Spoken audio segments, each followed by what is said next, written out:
Good morning and welcome to my channel, Duckpotatoe's World. It is Vlogmas day 21 and we are filming in a very unlikely but very Christmassy spot, and that would be my car. Now, I spend an inordinate amount of my time in my car, carting people here and there and all over. But today has just been one for the record book because I haven't left this car for more than a half hour so far today. And it's pretty late in the day. I got up this morning and I took my son to his speech therapy. And when we went to leave his speech therapy, my car would not start. So I had to call my husband and wait for him to come rescue me. He fiddled with the car for a good 45 minutes. So we were at therapy from 9 when his therapy started until about 10:30 before we got the car charged, the battery charged up enough that the car would start. Then I went home, and I was home for about half an hour, maybe an hour. I did some school with my older boys, had lunch, and then had to drive to Longview, which is a 40-minute drive, because that is where our battery has to come from. And then when I got to the Ford dealership in Longview, I sat in my car for, well, not this car, but my other car, because I had the battery of this car with me. Sat and waited for another hour and a half while they charged it and assessed it and determined it was under warranty and replaced it. Then drove 40 minutes home. As soon as I got home, I had to take my kids to karate. So, yeah, I've literally been sitting in one of my two cars pretty much all day. But, you know, it's still, I'm going to argue that cars are a totally Christmassy sort of location because I could have been driving all day to visit friends or family. Lots of people do that over Christmas. I just happened to spend a lot of my time today waiting. So it was really good that I had Luke chapter 20 to read and my shot in it. So I did get both of those things done. So Luke chapter 20 kind of opens with the scribes and the chief priests questioning Jesus' authority. By what authority does he teach and heal? And Jesus tells them, well, what authority did John the Baptist have for his baptism? And they didn't really know how to answer this. They were like, well, if we say it was God's authority, then he's going to want to know why we didn't believe John. And if we say it was man, the people will be upset because they believe John was from God. So they just said they didn't know. And then Jesus tells a parable about a man who owns a vineyard who goes away and he sends his servant back to the vineyard to collect the produce or the profits or whatever. And the people running the vineyard beat him up. And so he sends another servant and they beat him up. So finally, the master of the vineyard, the owner, sends his son thinking they will respect my son, but they don't. They kill the son in the hopes of obtaining the vineyard. And the chief priests and scribes were not confused. They knew that Jesus was referring to them as having rejected prophets, specifically John the Baptist, since that's the prophet Jesus just mentioned. But I think you could make a case for all the prophets because in a minute Jesus is going to quote a different prophet. But they've rejected the prophets, and Jesus is predicting his own death. He is the Son of God that has now been sent, and they are going to kill him. When they get upset, he does quote the Old Testament back at them about how the cornerstone that the builders rejected has become a stumbling block, and so I think that's a good case that Jesus is saying that these chief priests and scribes have rejected all of the prophets because he's referring to other prophets that they're not understanding.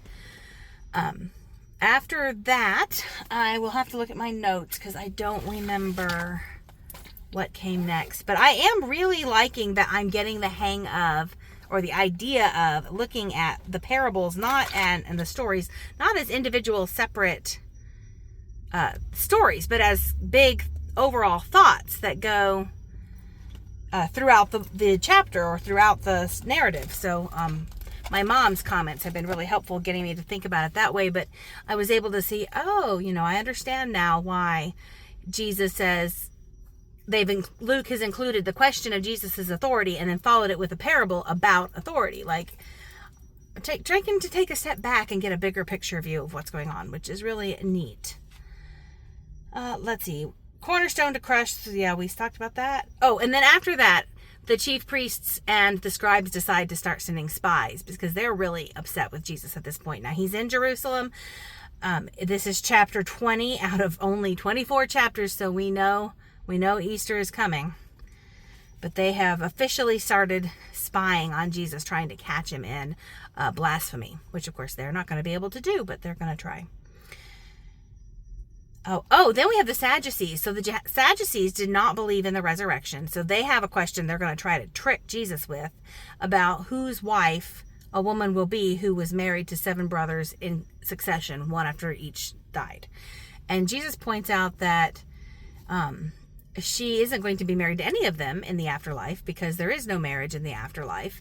And then he gets to the heart of the issue because he knows that the Sadducees are questioning him about this because they don't believe in the resurrection. And he says, you don't even believe the prophets, because Moses, when he talked to the burning bush, recognized that he was speaking to the God of Abraham, Isaac, and Jacob as if they were living, because he's the God of the living, not the dead. So they have evidence that there will be an afterlife in their own scriptures that for whatever reason they aren't accepting the proof of. And then Jesus gives a very public warning against the scribes, which they weren't really fond of either. So he's calling them out. And that is what went on there. Now I'm going to try to show you the shawl in my little bitty frame here. I will also put a picture in because you probably won't be able to see very much of this, but I've been sitting here in my car knitting it. There's today. That's 20.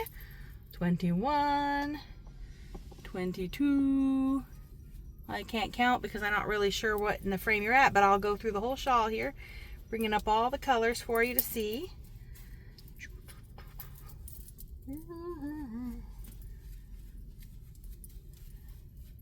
It's kind of getting long, isn't it? There, hopefully, did you get to see it all the way to the end? Yeah, you did. So that's what we got so far. Here's a picture of it all laid out at once instead of in a scroll fashion. And we are ready to open day 21. And we'll get to add that to our shawl tomorrow and read chapter 21 in Luke. So I have my little bag. Fortunately, I grabbed it this morning, which was unusually foresighty of me, because I did not plan to spend my day sitting in my car all day. Nope, did not. Actually had things I needed to do today that aren't going to be done, so, well, I just roll with the punches. Woo! I peeked, I'm sorry, before I showed you. I like this color. Anybody want to guess what it is? It is so pretty. You ready? Oh, it's a little bit, it's not showing the best. It's a little bit greener in real life than it's showing on the camera. Not a lot greener, but a little. It's very giving me very turquoisey vibes. It's a little bit too blue in the camera. I don't know how to. Wonder if I pulled it up with the green, if it'll. It's okay. It's beautiful. It's absolutely gorgeous.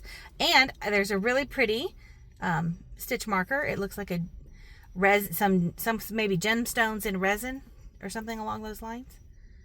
Can you see it? There it is. Very pretty, very fun. So yay, I'm excited to add that. That's going to be gorgeous, coming off this green into a turquoisey blue. And yeah, so I'm going to get to work on that. Yeah, tomorrow, so I do have a couple of housekeeping things I wanted to bring up.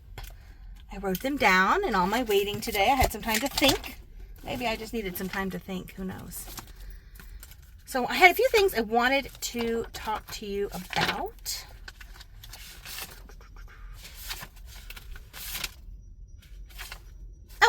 So I recently won the Trellis Paper Company giveaway. This is a brand new company of paper goods started by a couple of girls that I have gotten to watch grow up in our church, and I wanted to give them a shout out. I love my prize. I'll put a picture of that on the screen because I don't have it with me in the car.